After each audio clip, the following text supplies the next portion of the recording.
अस्सलाम वालेकुम जी, this is Ali Hamza Awan and you are watching the law with Hamza YouTube channel. आज के इस लेक्चर में हम स्टडी करेंगे ओनरशिप के कॉन्सेप्ट को कि इस्लाम में मलकियत का क्या कॉन्सेप्ट है। मलकियत का अगर हम लिटरल मीनिंग लें या आसान लफ्ज़ों में मलकियत की बात करें तो मलकियत कहते हैं कि किसी चीज़ पर आपका मुकम्मल इख्तियार होना, यानी आप उसे इस्तेमाल कर सकते हैं, आप उसे बेच सकते हैं, आप जो चाहे मर्ज़ी उसके साथ कर सकते हैं, उसे डिस्ट्रॉय कर सकते हैं। किसी भी चीज़ पर आपका मुकम्मल इख्तियार होना उसे कहते हैं जी ओनरशिप। और इस्लाम में ओनरशिप क्या है? इस्लाम में भी ओनरशिप का यही कॉन्सेप्ट है कि जो चीज़ किसी की प्रॉपर्टी है, जिस पर किसी का राइट है, वो उसे मिलनी चाहिए। तो सबसे पहले करैक्टरिस्टिक्स क्या हैं इस्लाम में मलकियत की, ओनरशिप की? Divine foundation. सबसे पहले कहा जाता है कि दुनिया में हर जो चीज़ है वो बिलोंग करती है अल्लाह ताला को। उसके बाद लोगों तक आती है। सबसे पहले अल्लाह ताला को हर चीज़ बिलोंग करती है, दुनिया का मालिक अल्लाह ताला है, हर चीज़ का मालिक अल्लाह ताला है। अल्टीमेट ओनरशिप जो है वो बिलोंग करती है अल्लाह को, ठीक है। उसके बाद जिसकी मलकियत है उसको पूरा पूरा राइट है कि वो उस प्रॉपर्टी को इंजॉय कर सके, उसे यूज़ कर सके। उसको पूरा राइट है वो उसे ट्रांसफ़र कर सके। अगर किसी बंदे की कोई मलकियत है तो उसका फिर एक और रिस्पॉन्सिबिलिटी भी उसके ऊपर आ जाती है। मेरे पास फॉर एग्ज़ाम्पल 1 करोड़ रुपया है, मेरे पास करोड़ की मलकियत है, तो अब मेरी सोशल रिस्पॉन्सिबिलिटी जो है वो ये बनती है कि मैं उसे गलत जगह पे ख़र्च ना करूं, मैं उसे किसी हार्मफुल चीज़ के लिए जो दूसरों को नुकसान पहुंचाए उसके लिए यूज़ ना करूं, और मैं जो मेरा हक़ बनता है ज़कात देने का, जो मेरा फ़र्ज़ बनता है, वो भी पूरा करूं। प्रोटेक्शन दी जाती है इस्लामिक लॉ के ज़रिए कि इस्लामिक लॉ प्रोटेक्ट करता है कि अगर किसी की मलकियत है तो दूसरे को इजाज़त नहीं है कि वो ज़बरदस्ती उसे छीन ले, चोरी करे, फ्रॉड करे, या फिर ज़बरदस्ती उसके मामलात में दखल अंदाज़ी करे। यानी अगर मेरे पास एक गाड़ी है तो दूसरे बंदे को कोई हक़ नहीं है कि वो मेरी गाड़ी के साथ छेड़खानी करे, या मेरी गाड़ी चोरी कर दे, या मेरी गाड़ी डिस्ट्रॉय कर दे। डिस्ट्रॉय करने का, चलाने का, अपनी चीज़ को एंजॉय करने का सारा हक़ सिर्फ मेरे पास ही है। Kinds of ownership under Islamic law. Complete ownership. Complete ownership मतलब कि मेरे पास मुकम्मल इख्तियार है उस चीज़ का, मेरे पास उस चीज़ को बेचने का, उस चीज़ को डिस्ट्रॉय करने का, उस चीज़ को अपने पास रखने का, उस चीज़ को यूज़ करने के मुकम्मल इख्तियार है। दूसरी जो ओनरशिप है वो है जी इनकम्प्लीट ओनरशिप, यानी कि मेरे पास कंप्लीट ओनरशिप नहीं है, लिमिटेड राइट्स हैं उस प्रॉपर्टी के। जैसे मेरे पास एक गाड़ी है, लेकिन वो गाड़ी जो है मेरे वालिद साहब के पैसों से ली गई है, और उनके भी राइट्स हैं उसके ऊपर, मेरे भी राइट्स हैं, उनकी मर्ज़ी के बगैर जी मैं उसको बेच नहीं सकता, ठीक है। ये एक सिंपल सी एग्जांपल है कि आपको समझ आ जाए कि इनकम्प्लीट ओनरशिप, जिसमें आपके पूरे राइट्स ना हो।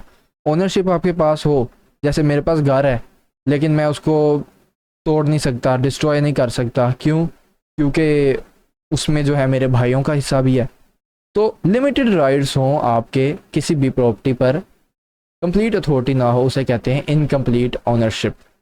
क्लासिफिकेशन क्या है जी ओनरशिप की? Ownership of corpus, ownership of physical object itself, किसी भी फिजिकल ऑब्जेक्ट की ओनरशिप, उसे ओनरशिप ऑफ कॉर्पस कहते हैं। For example ownership of land, ownership of house, ownership of vehicle. उसके बाद दूसरा है जी इसमें क्लासिफिकेशन ओनरशिप ऑफ उसुफ्रुक्ट, पता नहीं ऐसे इसको प्रोनाउंस करते हैं। इसका मतलब है जी ओनरशिप ऑफ बेनिफिट्स ड्रिवन या ड्राइव्ड फ्रॉम प्रॉपर्टी। तो प्रॉपर्टी जो है उससे जो बेनिफिट्स आ रहे हैं उसकी ओनरशिप हो। जैसे कि एक बंदा मेरे घर में किराएदार बैठा, तो जो किराया आ रहा है उसकी ओनरशिप मेरे पास है, तो वो उसे हम कहेंगे जी ओनरशिप ऑफ उसुफ्रक्ट। आई थिंक इसको ऐसे प्रोनाउंस करते हैं, अगर नहीं तो मुश्किल लफ्ज़ है इंग्लिश के, बाज़ औक़ात नहीं होते प्रोनाउंस। उसके बाद जी ओनरशिप ऑफ डेब्ट, यानी कि ownership of claim against another person. एक बंदे को मैंने कर्जा दिया हुआ है और उसने जो है वो मेरी रकम अभी तक वापस नहीं की, तो मैं ओनरशिप क्लेम कर सकता हूँ कि मेरे पैसे वापस करे। Modes of acquiring ownership in Islam, आप ओनरशिप किसी प्रॉपर्टी की कैसे एक्वायर कर सकते हैं?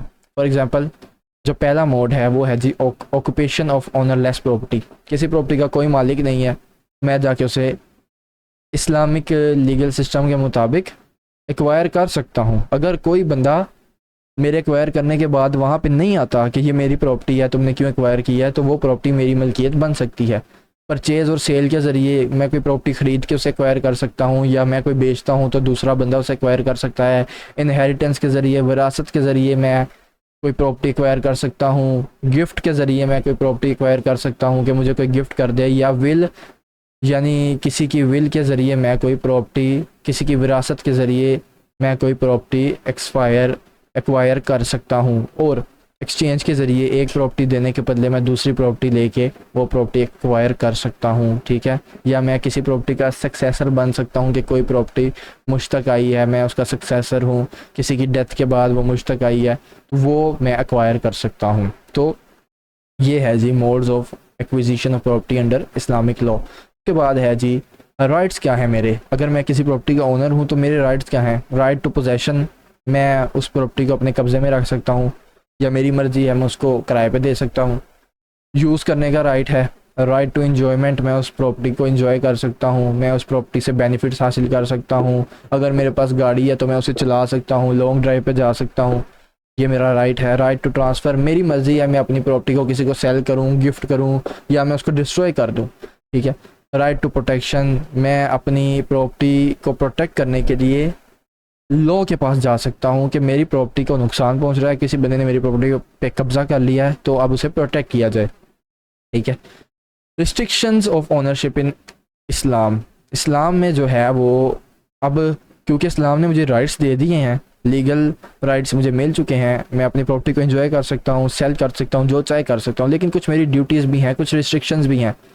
सबसे पहले मैंने उस प्रॉपर्टी को किसी को हार्म करने के लिए इस्तेमाल नहीं करना। अगर मेरे पास गाड़ी है तो जी मैं उस गाड़ी को चलाऊँगा, लेकिन मैं उस गाड़ी से कोई बंदा नहीं कुचल सकता। उसके बाद मैं उस चीज़ को यूज़ नहीं कर सकता किसी अनलॉफुल अर्निंग के लिए, हराम चीज़ के लिए यूज़ नहीं कर सकता। मेरे पास एक गाड़ी है, मैं उसे किसी चोर को नहीं दे सकता कि चोरी कर ले, डाका डाल ले और आधा हिस्सा तेरा आधा हिस्सा मेरा, ऐसे नहीं कर सकता। या मेरे पास अगर पैसे हैं तो मैं इसे किसी ऐसे कारोबार में नहीं लगा सकता जिससे जो है वो अगला बंदा जुआ खेले और वो मुझे वहाँ से इंटरेस्ट दे, और वो सूद के कारोबार के लिए मैं इस्तेमाल नहीं कर सकता बेसिकली, ठीक है। पेमेंट ऑफ ज़कात, अगर मेरे पास कोई प्रॉपर्टी है तो मेरा फ़र्ज़ बनता है कि मैंने उसकी ज़कात देनी है, जो इस्लामिक कैलकुलेशंस के मुताबिक बनेगी। पब्लिक इंटरेस्ट, प्राइवेट ओनरशिप में be regulated when necessary for public welfare, अगर पब्लिक इंटरेस्ट के लिए वो प्रॉपर्टी मैं देना चाहूँ तो मैं दे सकता हूँ। मेरी ज़मीन है, मैं उसे मस्जिद के लिए वक्फ़ कर सकता हूँ। मेरी ज़मीन है, मैं वहाँ से रास्ता बना सकता हूँ गुज़रने के लिए लोगों का, तो मैं पब्लिक इंटरेस्ट के लिए भी वो प्रॉपर्टी को यूज़ कर सकता हूँ। लेकिन और अगर पब्लिक इंटरेस्ट के लिए वो प्रॉपर्टी ज़रूरत पड़ेगी स्टेट को, पब्लिक इंटरेस्ट के लिए प्रॉपर्टी चाहिए, तो स्टेट मेरे से वो प्रॉपर्टी डिमांड भी कर सकती है, ठीक है। ये है जी कॉन्सेप्ट ओनरशिप का, और बस ओनरशिप का, कि ओनरशिप का जो इस्लामिक लीगल सिस्टम में हमें क्या कॉन्सेप्ट देखने को मिलता है, ये हमने आज के लेक्चर में स्टडी किया। आई होप सो आपको ये वीडियो, ये लेक्चर पसंद आया होगा, और आपकी एग्ज़ाम्स की प्रेपरेशन, जिन एग्ज़ाम्स की प्रेपरेशन आप कर रहे हैं, बहुत अच्छी जा रही होगी। मैं मिलता हूँ आपसे नेक्स्ट वीडियो में किसी नए टॉपिक के साथ। तब तक के लिए अपना ख्याल रखिएगा। मुझे दीजिए इजाज़त। अल्लाह हाफ़िज़।